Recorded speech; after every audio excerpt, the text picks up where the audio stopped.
Hello students, good morning to all of you. So यहाँ मैं discuss करने जा रहा हूँ क्लास 10th इलेक्ट्रिसिटी चैप्टर के blue box problem. So let's start with the first question there. What does an electric circuit mean? एक electric circuit का क्या मतलब है? सो इसका आंसर हम कुछ इस तरह से लिखेंगे। इलेक्ट्रिक सर्किट क्या है basically students? It is a continuous and closed path. It is a continuous and a closed path through which current flows, through through which current flows, through which current flows. तो उसे हम electric circuit कहते हैं। और electric circuit में बहुत सारे circuit elements रहते हैं, जैसे कि रेजिस्टेंस है, बल्ब्स है, अपना बैटरी है। सो वो सब सर्किट के एलिमेंट्स हैं। तो सर्किट एक कॉन्टिन्यूस और क्लोज्ड पाथ है जिसमें से करंट फ्लो करता है। Let's now come to answer number 2 there. दूसरे क्वेश्चन की तरफ चलते हैं। Define the unit of current student. So current का जो ऐसा यूनिट है स्टूडेंट, वो होता है एम्पियर। ऐसा unit of current is ampere. तो हमें इस क्वेश्चन में पूछा गया है define the unit of current. So like अगर मैं करंट का फॉर्मूला लिखता हूँ that is basically Q by T. तो मैं 1 एम्पियर को डिफाइन करूँगा। So current is 1 ampere. मैं करंट की यूनिट को डिफाइन कर रहा हूँ, यानी कि एम्पियर को डिफाइन कर रहा हूँ students. So current is said to be current is said to be 1 ampere. हम करंट को 1 एम्पियर कहेंगे। और कब कहेंगे? when charge of 1 coulomb, charge of 1 coulomb flows through the conductor, flows through conductor in 1 second. So that is the definition of ampere और the definition of unit of current. ऐसा unit current का ampere है। Current एक scalar quantity है और उसका definition कुछ इस तरह से था। Current is said to be 1 ampere when charge of 1 coulomb flows through the conductor और flows through the cross section of conductor in 1 second. So that is the answer for question number 2। तीसरे question की तरफ चलते हैं। Calculate the number of electron constituting 1 coulomb of charge. तो students यहाँ इस question को सॉल्व करने के लिए हम क्वांटाइजेशन की कंडीशन का इस्तेमाल करेंगे, that is Q is equal to N E. हमसे पूछा जा रहा है calculate number of electrons constituting 1 coulomb of charge, कि 1 कूलम ऑफ चार्ज को बनाने में कितने इलेक्ट्रॉन्स की जरूरत है। सो Q की जगह हम 1 भरेंगे क्योंकि 1 कूलम बोला गया है। N हमें निकालना है, E की वैल्यू 1.6 इंटू 10⁻⁻19 होती है। तो यहाँ से हम नंबर ऑफ इलेक्ट्रॉन निकाल देंगे that constitute a charge of 1 coulomb. So आ जाएगा 1/1.6 इंटू 10⁻⁻19। ये ऊपर जाके बन जाएगा 10⁻19 और नीचे रह जाएगा 1.6। आप इसे डिवाइड करेंगे, लाइक यहाँ से 10 ले लीजिए, 10 को 1.6 से डिवाइड करेंगे तो आपके पास आएगा 6.25। It is 6.25 into 10⁻18। So these are the number of electrons. ये था हमारे तीसरे क्वेश्चन का आंसर। सो आगे चलते हैं स्टूडेंट्स, अगले ब्लू बॉक्स की तरफ, दूसरे ब्लू बॉक्स की तरफ चलते हैं। सो पहले क्वेश्चन को देखते हैं। Name a device that helps to maintain a potential difference across a conductor. Students उस डिवाइस का नाम है battery. So battery is a device that is basically use to maintain a potential difference across a conductor. इस तरह से आप conductor लेते हो और इस तरह से आप ये जो बैटरी लगाते हो, ये डीसी बैटरी है। So that will help to maintain a potential difference across the ends of conductor, like A and B are the ends of conductor. So across the ends to create a potential difference we need a cell और a battery. सो पहले का answer battery है। दूसरे की तरफ चलते हैं। What do you meant by saying that potential difference between 2 points is 1 volt. So basically जो पोटेंशियल डिफरेंस का फॉर्मूला है या पोटेंशियल का formula that is V is equal to W by Q. So question में पूछा गया है क्या मतलब है 2 पॉइंट्स के बीच में अगर पोटेंशियल डिफरेंस 1 वोल्ट है। So potential is said to be 1 volt. Like अगर मैं यहाँ पर वर्क लिखता हूँ, वर्क का यूनिट होता है 1 जूल एंड चार्ज का यूनिट होता है coulomb. So potential difference between 2 points in a conductor or between any 2 points in some field is said to be 1 volt when is said to be 1 volt when 1 joule of work is to be done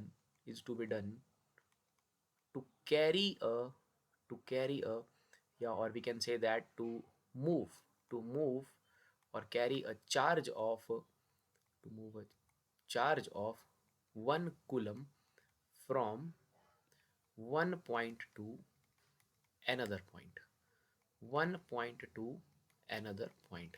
so then उन 2 points के बीच के फिर potential difference को 1 volt कहा जाएगा। So for example we are taking a charge from point A to B and 1 coulomb के charge को ले जाने के लिए we are doing a work of 1 joule. then we can say that the potential difference between these two points is 1 volt. So ये हमारे दूसरे question का आंसर है. आगे चलते हैं आंसर नंबर 3 की तरफ. How much energy is given to each coulomb of charge passing through a 6-volt battery? Or we can say that how much work is done on each coulomb of charge passing through a 6-volt battery. So we know that like work का formula बन जाएगा QV. So charge is basically each coulomb. So 1 coulomb is the charge. Potential is 6. So work का जो answer आ जाएगा और energy का जो आंसर आ जाएगा that is 6 joule. So that is the answer for the third question. 6 is the answer for the third question, students. सो आगे चलते हैं स्टूडेंट्स थर्ड ब्लू बॉक्स की तरफ. इसके क्वेश्चन नंबर 1 को देखते हैं. On what factor does the resistance of conductor depend? So answer number 1 देखते हैं. रेजिस्टेंस किस किस पे डिपेंड करता है? सो रेजिस्टेंस का जो फॉर्मूला है that is basically rho L upon A. So resistance is depending on the length, directly on the length पे डिपेंड करता है और इन्वर्सली डिपेंड करता है एरिया ऑफ क्रॉस सेक्शन पे. और it is like also dependent on, अगर आप किसी पर्टिकुलर मटेरियल की रेजिस्टेंस निकाल रहे हैं, it is dependent on the material property that is basically resistivity.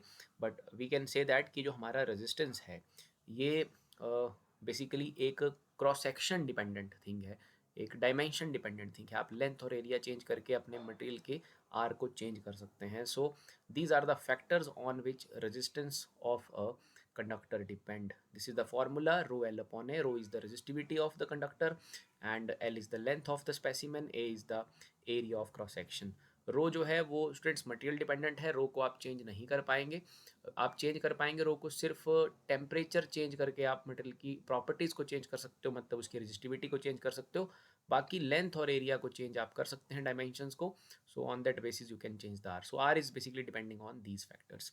आगे बढ़ते हैं. Will current flow more easily through a thick wire और thin wire of the same material when connected to the same source? देखिए voltage जो है, battery जो है वो सेम है. इसमें कहा गया है कि सोर्स जो है वो सेम है.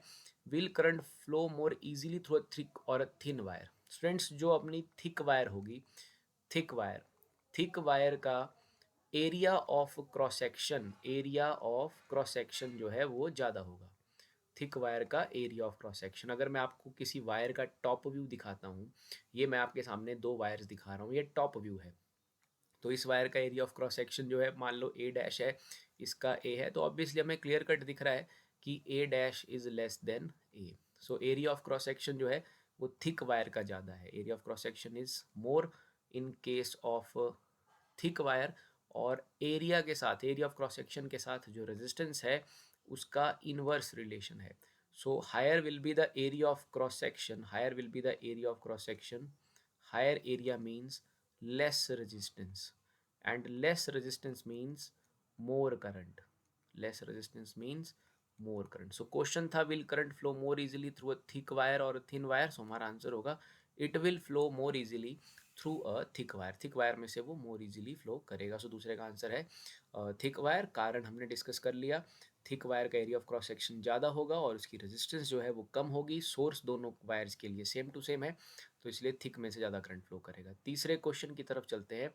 Resistance of electric component remain constant while the potential difference across the two ends of the component decreases to half of its former value, what change will occur in the current? देखिए मान लीजिए आप एक conductor ले लेते हैं और इसके अक्रॉस आप एक बैटरी जोड़ते हैं. सो लेट सपोज इसकी रेजिस्टेंस आर है, रेजिस्टेंस को आप कांस्टेंट रख रहे हैं, बैटरी वी है स्टूडेंट्स. सो करंट का फॉर्मूला बन जाएगा यहाँ से V upon R. I is equal to V upon R in this case, in the case 1 there. फिर उसके बाद आप कह रहे हैं कि आपने अब पोटेंशियल को जो है, potential difference across the ends of the conductor को हाफ कर दिया. What change will occur through it? What change in the current will occur through it? So we को हाफ करने पर स्टूडेंट्स जो नया करंट होगा आई डैश, उसको मान लेता हूँ, रेजिस्टेंस को आप चेंज नहीं कर रहे हैं, वोल्टेज को हाफ कर रहे हैं, तो वी की जगह आप लिखेंगे V/2. आर वैसे का वैसा ही रह जाएगा. तो ऑब्वियसली V अपॉन आर आई था, तो आप कह सकते हो कि जो आई डैश है वो बेसिकली I अपॉन 2 हो जाएगा. तो वोल्टेज को हाफ करने पर, रेजिस्टेंस को कांस्टेंट रखने पर, आपके जो कंडक्टर है या जो भी वायर है आपके वहाँ पर, तो करंट की वैल्यू जो है वो हाफ हो जाएगी प्रीवियस के comparatively. So half is the answer.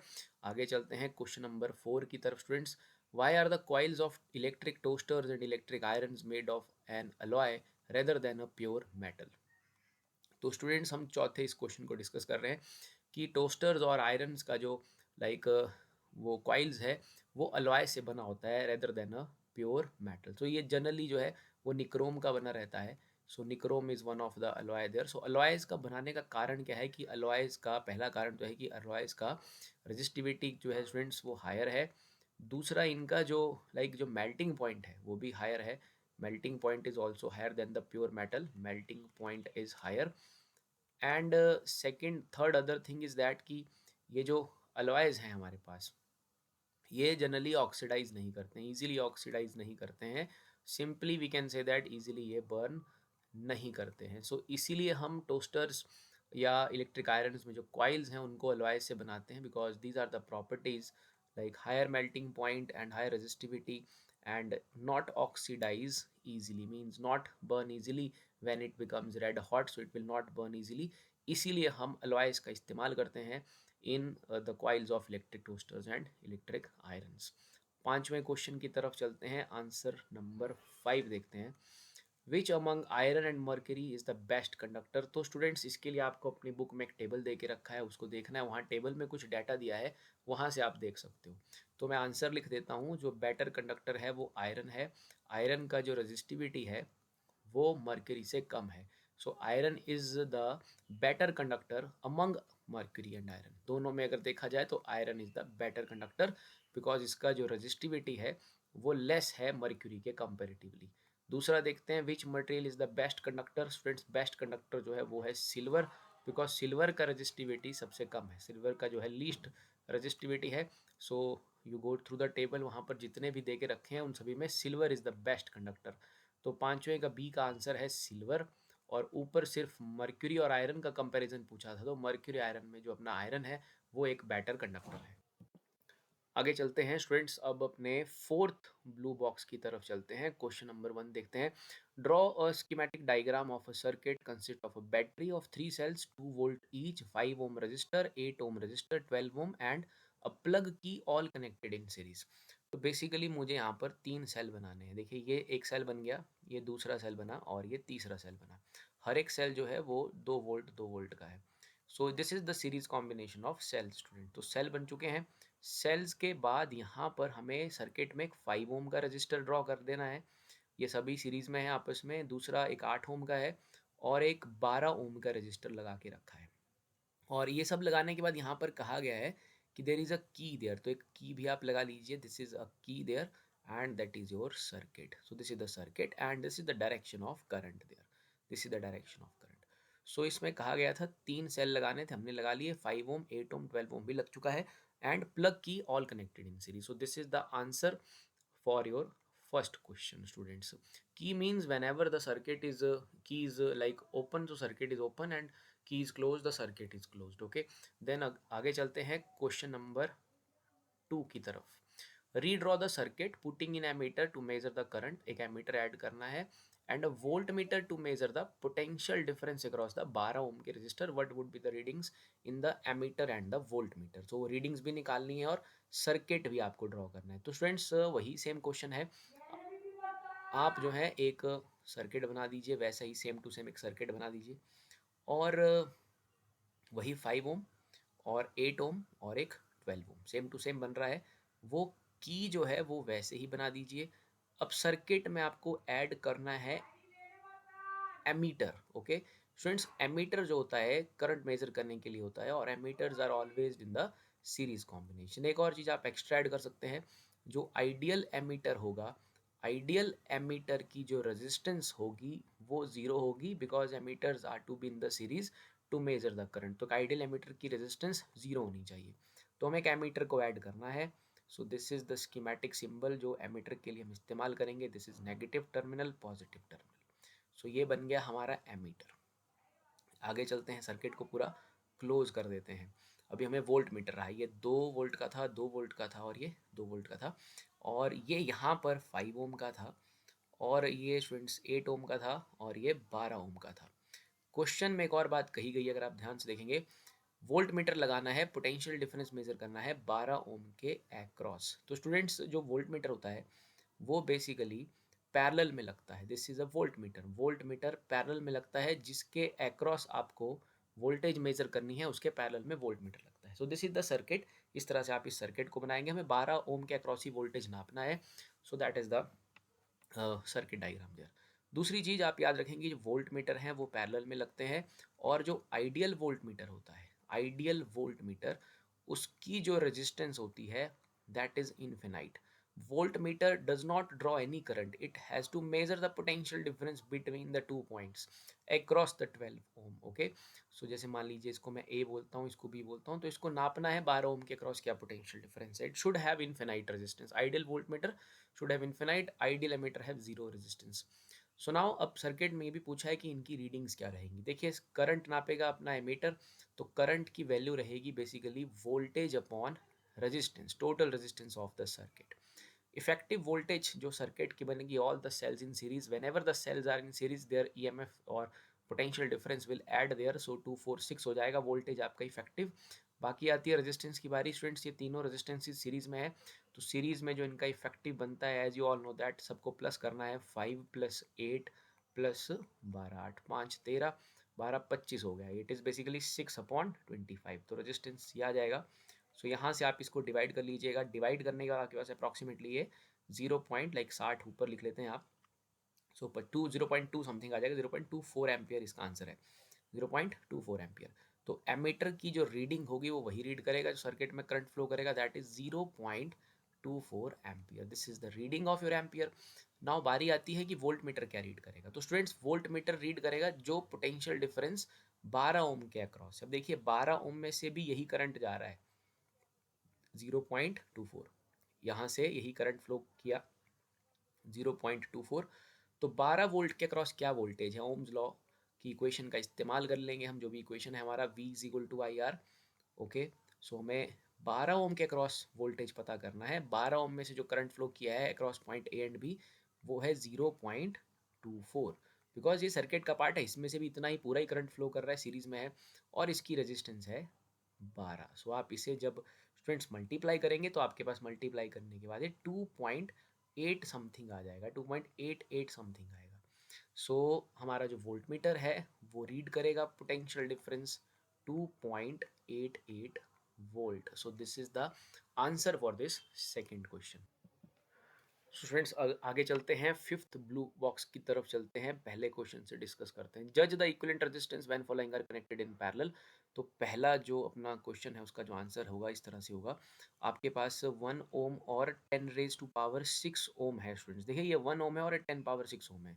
हमें इनका पैरेलल कॉम्बिनेशन करना है। पैरेलल आप जानते हैं 1/RP is equal to 1/1 + 1/10⁻6। So we have no necessity to calculate. हमें जो जज करना है यहाँ पर, देखिए स्टूडेंट्स क्या होता है कि पैरेलल कॉम्बिनेशन आप जब करते हो तो पैरेलल कॉम्बिनेशन करने के बाद जो आपके पास आंसर आता है वो आंसर जो है वो वैल्यू हमेशा जो भी इन दोनों में से लीस्ट रेजिस्टेंस होगा उससे कम आएगा। मतलब आपके पास लीस्ट कौन है यहाँ पर, एक 1 ओम है और एक 10⁻6 ओम है, तो जो लीस्ट है आपके पास, जो लीस्ट है वो है 1 ओम। पैरेलल कॉम्बिनेशन करने पर इफेक्टिव रेजिस्टेंस जो है वो सर्किट का डिक्रीज कर जाता है।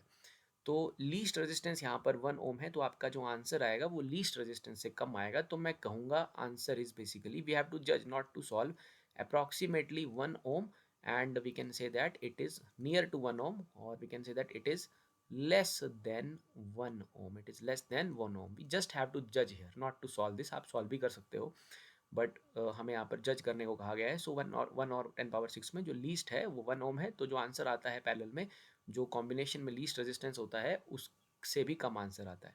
सो आंसर इज 1 ओम, और we can say that approximately 1 ohm और less than, just less than 1 ohm. आगे चलते हैं बी पार्ट में। बी पार्ट में भी यही पूछा गया है, पर उसमें जो कॉम्बिनेशन है 1 है और एक 10⁻3 ओम है और एक 10⁻6 ओम है। तो इसमें भी जो लीस्ट वन है वो बेसिकली लीस्ट वन जो है वो 1 ओम है।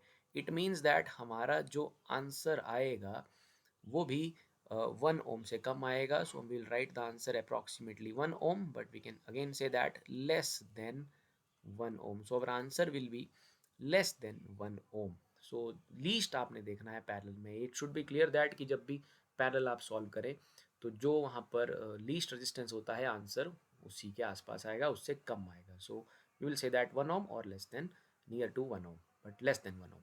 सो ये आंसर है क्वेश्चन नंबर 1 के ए और बी पार्ट्स का। यू कैन सॉल्व दिस, आप सॉल्व करके भी इसको चेक कर सकते हो। आगे चलते हैं क्वेश्चन नंबर 2 की तरफ। लैंप है 100 ओम का, टोस्टर है 550 ओम का और वाटर फिल्टर है 500 ओम का। पैरेलल में जोड़े गए हैं, 220 वोल्टेज है। तो हमें एंड क्वेश्चन पूछा what is the resistance of iron connected to the same source that take as much current as all these appliances, what is the current through it. देखिए पहले हम सॉल्व कर लेते हैं। जो यहाँ पर सर्किट का इफेक्टिव रेजिस्टेंस निकाल लेते हैं, सब पैरेलल में है। 1/100 plus 1/50 plus 1/500. So 500 will be the LCM there. So it is basically 5 and it is a 10 or it is 1. So it is 16/500. So that is 1/RP. So यहाँ से पहले तो RP निकाल लेते हैं। तो RP की वैल्यू आती है स्टूडेंट्स 500/16। अब हम यहाँ से करंट निकाल लेते हैं, जो सर्किट का करंट बनता है। सो करंट की जो वैल्यू आएगी वो आएगी वोल्टेज। वोल्टेज था स्टूडेंट्स 220 और रेजिस्टेंस है 500/16। So after solving this I am just writing the answer there. After solving this आपके पास वैल्यू आएगी 7.04 एम्पियर्स। ये इसका आंसर है, डिवाइड करने के बाद आपके पास आ जाएगा। अब क्वेश्चन में देखिए क्या पूछा गया है। क्वेश्चन में पूछा गया है कि एक रेजिस्टेंस निकालनी है एक इलेक्ट्रिक आयरन की, जो कि सेम सोर्स को जोड़ा गया है, यानी कि 220 के साथ ही जोड़ा गया है, और take as much as current as all 3 appliances. तो एक आयरन की, इलेक्ट्रिक आयरन की रेजिस्टेंस आपको निकालनी है। रेजिस्टेंस का फॉर्मूला होता है स्टूडेंट्स वोल्टेज अपॉन करंट। एक इलेक्ट्रिक आयरन की रेजिस्टेंस निकालनी है, ये क्वेश्चन में कहा गया है, जो कि सेम सोर्स के साथ जोड़ा गया है और वो उतना ही करंट ड्रॉ करता है जितना ये 3 अप्लायंसेस करते हैं। तो इन 3 अप्लायंसेस ने किया है ड्रॉ 7.04। तो इलेक्ट्रिक आयरन की कंडीशन जो दी के रखी थी क्वेश्चन में वो ये थी कि वो भी सेम सोर्स को जोड़ा गया है, वो भी उतना ही करंट ड्रॉ करता है जितना ये सब मिलके करते हैं। तो उसकी रेजिस्टेंस निकाले। तो यहाँ से हम सिंपली निकाल सकते हैं वोल्टेज अपॉन करंट करके। तो ये सॉल्व करने के बाद स्टूडेंट्स अगर आप सॉल्व करेंगे तो 31 के आसपास कुछ आंसर आएगा। 31.25 ओम इज द आंसर। तो उस इलेक्ट्रिक आयरन की रेजिस्टेंस निकलेगी 31.25। बाकी वो कितना करंट ड्रॉ कर रहा है, वो बेसिकली वो करंट ड्रॉ कर रहा है 7 पॉइंट। सो इलेक्ट्रिक आयरन ने जो करंट ड्रॉ किया है that is basically 7.04 ampere. So this is the answer for your second question. So अब चलते हैं स्टूडेंट्स क्वेश्चन नंबर 3 की तरफ। What are the advantages of connecting devices in parallel with the battery instead of series. देखिए parallel में जोड़ने का क्या एडवांटेज है बेसिकली। अगर देखिए, अगर आप मैं सीरीज से बात करता हूँ, अगर आप सीरीज में सर्किट को स्टूडेंट्स जोड़ते हैं, जैसे बहुत सारे डिवाइसेस आपने सीरीज में जोड़ दिए। So if this is the series combination, अगर if this device is faulty, this is not working, तो बाकी भी काम नहीं कर पाएंगे। सीरीज का ये नुकसान है। अगर एक डिवाइस फॉल्टी है, one device is not working, if one device is not working, then others will also not work, then others will also not operate or not work. So that is one of the disadvantage of series combination. दूसरा अगर हम parallel के respect में बात करते हैं, तो देखिए ये अपना मान लीजिए पैरेलल कॉम्बिनेशन है। मैं दो ही डिवाइस जोड़ रहा हूँ फिलहाल। सो दोनों को सेम वोल्टेज मिल रहा है। अगर ये काम नहीं करता है तो इसको कोई फ़र्क नहीं पड़ता, ये अपना इजीली वर्क करता रहेगा। So it is one of the major advantage of the parallel combination. दूसरा क्या है कि जब आप डिवाइसेस को सीरीज़ में जोड़ते हैं, देखिए डिफरेंट डिवाइसेस का डिफरेंट रेजिस्टेंस होता है, डिफरेंट डिवाइसेस का डिफरेंट रेजिस्टेंस है, और डिफरेंट रेजिस्टेंस की वजह से उनको डिफरेंट करंट चाहिए अपने ऑपरेशन के लिए। लेकिन सीरीज़ में तो करंट सब में से क्या जाएगा, सेम जाएगा। So this is another disadvantage. तो आपको सभी में से सेम ही करंट फ्लो करवाना पड़ेगा। लेकिन इन पैरेलल कॉम्बिनेशन सब डिवाइसेस को अपने अकॉर्डिंगली जो है वो करंट मिलता है, बिकॉज अपनी रिक्वायरमेंट के हिसाब से करंट मिलता है। So these are the two advantages of parallel, और we can say that two disadvantages और the disadvantages of series combination. So I am just briefing it कि सीरीज में अगर एक डिवाइस काम नहीं करेगा तो बाकी भी काम नहीं करेंगे। पैरेलल में ऐसा नहीं है, और सीरीज में सभी डिवाइसेस को, डिफरेंट रेटिंग के डिवाइसेस को भी सेम करंट मिलेगा, सेम करंट मिलेगा। और पैरेलल में जो करंट उन्हें मिलेगा वो जितनी उनकी रिक्वायरमेंट है उसके हिसाब से वो करंट वो ड्रॉ करेंगे। सो that is the advantage of parallel combination. आगे चलते हैं। हाउ कैन 3 रेजिस्टेंसेस, 3 है, 2 है और 3 है स्टूडेंट्स, और एक 6 है, तो हम इनको कैसे जोड़ें कि हमें आंसर में 4 मिल जाए। देखिए आंसर में 4 मिल जाए तो बेसिकली जो रिजल्ट आ रहा है वो सीरीज़ में तो जोड़ना नहीं है। 2 3 6 को सीरीज़ में जोड़ दें अगर, तो ऑब्वियसली 6 3 9 2 11 बन जाता है। तो ऑब्वियसली कोई पैरेलल में है, कोई सीरीज़ में है, तो हम बेसिकली इसमें 3 और 6 को जोड़ेंगे स्टूडेंट्स पैरेलल में, और 2 के साथ सीरीज़ में, ये ऐसा कुछ होगा। देखिए हमसे पूछा गया है कि इनको कैसे जोड़ा जाए कि इफेक्टिव जो है वो 4 आ जाए। सो दिस इज 3, दिस इज 6। 3 और 6 का पैरेलल करेंगे आप, इट इज़ 1/3 प्लस 1/6, जो कि एलसीएम आएगा 6 3 2 ज़ा 6 एंड 1 एट इट इज़ 3/6, सो ये बन जाएगा 1/2। सो 3 और 6 को पैरेलल में जोड़ने पर आरपी की वैल्यू आती है 1/rp की वैल्यू 1/2 है, आरपी की वैल्यू 2 है। तो इस कॉम्बिनेशन का इफेक्टिव 2 बनता है, और अगर ये इस 2 के साथ हम सीरीज में कर देते हैं तो 2 और 2 4 हो जाएगा। तो बेसिकली हमारा आंसर जो रहेगा to get a 4 ohm answer, first part जो रहेगा उसमें हम 3 and 6 in parallel with each other, 3 and 6 are in parallel with each other and their combination in series with their combination in series with 2 ohm. So that is the answer for the first part. I think आपने circuit भी देख लिया। आगे पूछ रहे हैं कि 1 ओम, obviously 1 ohm सो सबसे लीस्ट जो है वो इसमें यहाँ पर 2 है, और उससे भी कम पूछ रहे हैं 1 ohm, so will make these in parallel. So 1/rp हमें आंसर चाहिए 1 ओम इन तीनों से, तो हम इनको पैरेलल में जोड़ेंगे obviously 1/2 1/3 plus 1/6। So students LCM 6 आएगा एंड इट इज़ लाइक 2 3 ज़ा 6, 3 2 ज़ा and 6 1 ज़ा, so it is 6/6, so it is basically 1/rp is 1, so obviously rp is also equal to 1। so ये सब करने के लिए हमें ऐसे कॉम्बिनेशन जोड़ने हैं। आगे चलते हैं स्टूडेंट्स क्वेश्चन नंबर 5 को यहीं सॉल्व कर लेते हैं। 5 what is the highest and the lowest resistance that can be secured by these combinations coils of resistance। so coils क्या है, 4 ओम की है, 8 ओम की है, 12 की है और 24 की है। इन्होंने हमसे कहा है कि कैसे जोड़ा जाए कि हमें मैक्सिमम मिल जाए। तो स्टूडेंट्स मैक्सिमम हमें तब मिलता है जब हम सीरीज में जोड़ते हैं, सीरीज में जोड़ने पर वो मैक्सिमम आ जाता है। सो इट इज़ 4 + 8, ये कॉइल्स थे 4 8 12 + 24, तो ये बन जाएगा हमारे पास 12 24 48 बन जाएगा स्टूडेंट। सो 48 ओम मैक्सिमा बनेगा। और मिनिमा कैसे बनेगा, मिनिमम कैसे बनेगा, लोएस्ट रेजिस्टेंस कैसे बनेगा। सो लोएस्ट बनेगा जब ये सभी पैरेलल में होंगे, यानी कि 1/4 + 1/8 एंड इट इज़ 1/12 + 1/24। सो अगर हम ऐसे पैरेलल में जोड़ेंगे तो हमारे पास लीस्ट आएगा। सो 24 is the LCM, 4 6 8 3 and 2 and 1, so it is 6 3 9 11 12, it is 12/24 and it is basically half।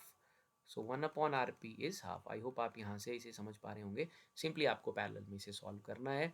तो rp की वैल्यू, इफेक्टिव की वैल्यू आ जाएगी स्टूडेंट्स 2। ओके, सो 2 आएगा।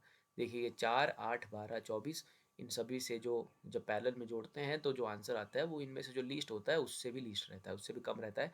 सो rp is 2 ohm, so 2 ohm is the answer for this fifth question। So students आगे चलते हैं second last blue box की तरफ, answer number 1 of the second last blue box। so why does the cord of heater not glow while the heating element does। so cord, देखिए heater की cord जो है वो ग्लो नहीं करती, आपने देखा कॉइल ग्लो करता है। सो कॉर्ड जो होती है स्टूडेंट्स वो कॉपर की बनी रहती है, कॉपर की बनी रहती है। और बेसिकली कॉपर जो है वहाँ पर जो कॉर्ड हम यूज़ करते हैं स्टूडेंट्स, उसका जो थिकनेस है वो बेसिकली ज़्यादा रहता है, it is of thick wire. तो ये कह रहे हैं कि कॉर्ड ग्लो नहीं करता है लेकिन हीटिंग एलिमेंट ग्लो करता है, जबकि करंट दोनों में सेम रहता है। सो कॉर्ड जो है वो थिक वायर की बनी होती है स्टूडेंट्स, जिस वजह से उसकी जो रेजिस्टेंस है उसकी लो रेजिस्टेंस रहती है, काफ़ी लो रेजिस्टेंस रहती है। और अगर मैं एलिमेंट की बात करता हूँ, सो एलिमेंट की रेजिस्टेंस जो है वो हाई रहती है। So for same amount of current, current तो दोनों में से सेम रहेगा, लेकिन इसका जो रेजिस्टेंस है वो काफ़ी लो है, इसको हम थिक ले रहे हैं। So it is thick there, so it having lower resistance. So इस वजह से उसका जो हीट है, वहाँ पर जो हीट पैदा हो रहा है, so heat in that cord is less for same current, current is same in both cord as well as in that element, but heat in cord is less than element for same value of current, for same value of current। So heat कम होती है cord में और heat जो है element में ज़्यादा रहती है for same value of current. So ज़्यादा हीट होने की वजह से, मोर हीट होने की वजह से, मोर हीट की वजह से, because of more heat it starts glowing, जो एलिमेंट है it starts glowing। so this is the reason। so it is not glowing because it is a thick copper wire and having much lower resistance there, और resistance कम होने की वजह से same current के corresponding भी वो ज़्यादा हीटअप नहीं हो पाती है, जिस वजह से वो ग्लो नहीं करती है। लेकिन जो एलिमेंट है उसकी रेजिस्टेंस ज़्यादा है, तो इस वजह से वो सेम अमाउंट ऑफ करंट पे ज़्यादा ग्लो करता है, या हीट होने पे ग्लो करना स्टार्ट कर जाता है। दूसरे क्वेश्चन की तरफ चलते हैं। Compute the heat generated while transferring 96000 coulomb of charge in 1 hour through a potential difference of 50 volt. दूसरे प्रश्न की तरफ चलते हैं। सो हीट निकालना है आपको स्टूडेंट्स। देखिए, आप हीट के लिए एक तो ये फॉर्मूला भी इस्तेमाल कर सकते हो, VIT भी इस्तेमाल कर सकते हो, करंट कैलकुलेट कर सकते हो, और वहाँ से हीट फाइंड आउट कर सकते हो। टाइम क्वेश्चन में दे के रखा है। और वी नो दैट कि जो IT है इट इज़ बेसिकली चार्ज, और चार्ज भी क्वेश्चन में दिया हुआ है, तो दोनों फॉर्मूला से आपका आंसर आ सकता है। It is simply written as heat is simply written as Q into V। Okay, so IT की जगह पर आप चार्ज लिख सकते हो, because I into T is charge. तो दोनों फॉर्मूला आंसर देंगे। चार्ज दे के रखा है 96000 multiplied by the potential difference is 50। So you will simply multiply that. ये आप जब मल्टीप्लाई कर लोगे, इट इज 30 ये है, चौथा ये है, so it will be coming like 48 into 10 raised to power 5 joules. So it is basically 480 into 10 power 4. We can write as 48 into 10 raised to power 5 joules. So this is the amount of heat produced there. Okay. और बाकी आप यहाँ से like current भी निकाल सकते हैं, like I is equal to आप Q/T करके करंट भी कैलकुलेट कर सकते हो। सो वो अल्टीमेटली एक ही बात बन जाएगी। तो आप यहाँ से simply H is equal to QV करके भी हीट को कैलकुलेट कर सकते हो। हीट का यूनिट है joules. So this is the answer for question number 2। Let's come to the question number 3। Electric iron का रेजिस्टेंस दे के रखा है, takes 5 ampere of current, find the heat developed in 30 seconds. So we'll simply use the Joule's heating effect, that is H is equal to I square RT का इस्तेमाल कर सकते हैं और हीट कैलकुलेट कर सकते हैं। So it of resistance draws या takes a current of 5 ampere, so it is 5 square, और उसकी रेजिस्टेंस भी गिवन है 20, एंड कितना हीट डेवलप हुआ है 30 सेकेंड में, तो टाइम भी सेकेंड में दिया है, no need to change there. So it is 5 5 25 and it is 600 20 into 30। सो इसको मल्टीप्लाई करने के बाद आपके पास जो आंसर आएगा वो 15,000, 15,000 के आसपास आंसर आएगा। So it is 15,000 joules. Joules में आंसर आ जाएगा, बिकॉज ये सब जो थे SI सिस्टम में ही थे। सो हीट का फॉर्मूला I स्क्वायर RT, 5 का स्क्वायर, एंड रेजिस्टेंस 20 था, टाइम 30 सेकेंड्स था। So 15,000 joule is the heat produced, heat developed in that electric iron. So this is the answer for question number 3। So students, अब चलते हैं अपने last blue box की तरफ। So what determines the rate at which energy is delivered by the current. What determines the rate. So इसका जो answer है students, जो रेट डिटरमिन करता है that is basically electric power. So power is the basically that is going to rate, the rate at power is basically the rate at which the electric energy is, or the energy is delivered by a current. So power is basically energy upon time. That is the general formula for the power, or we can say that the formula for the average power there. So this is electric power. So electric power determines the rate at which energy is being delivered by the current. So answer number 1 है electric power. Number 2 की तरफ चलते हैं। Motor take 5 ampere from 220 volt line, determine the power of the motor and the energy consumed in 2 hours. तो पहले power निकाल लेते हैं सिंपली VI के फॉर्मूले से। सो वोल्टेज लाइन जो दे के रखा है वो वोल्टेज जो है 220 वोल्ट है, और ये है मोटर है 5, takes current of 5 ampere, takes 5 ampere from this voltage source.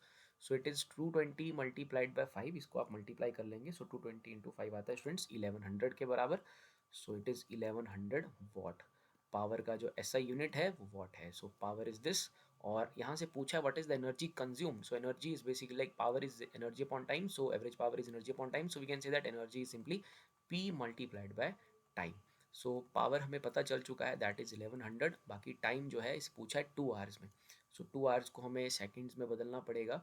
So it is 2 into 60 into 60। Okay students, so ये मल्टीप्लाई हम कर लेते हैं कैलकुलेटर की मदद से। 2 इंटू 60 इंटू 60 जो है वो आ जाएगा 7200 ऑब्वियसली, इंटू 1100, और स्टूडेंट्स अब आप इसको मल्टीप्लाई करोगे आपके पास आएगा 1100, that is basically 7920 and 000, 7920 and 30 और है इसके पास। So this is the answer. So energy is in joules, or power is in watts. So this is the energy consumed in 2 hours by the motor.